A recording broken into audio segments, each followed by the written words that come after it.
Hey everyone, it's Paola with WTI, and I have been trying to get us ready for hurricane season, and this right here is the FLASHFISH portable solar panel. So this does not store energy, it simply captures it and will convert it. So 100 watts in 1 hour at optimal performance. So what that means, it has to be in the direct sunlight at the right angle, and at that point it will convert about 23% of the solar energy. Look at how thin it is. Literally takes up no space, and it barely weighs anything. So a lot of people go out and buy battery banks, but what they don't realize is that once those run out of energy, you definitely need a solar panel to keep those going.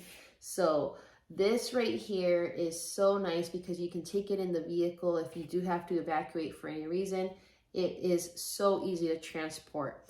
And it does have the ability to charge smaller devices with these two USB ports, but in general, this is just going to be used to charge a battery bank. So if you want to add solar energy to your emergency kit, check this panel out by FLASHFISH. But that's just my point of view.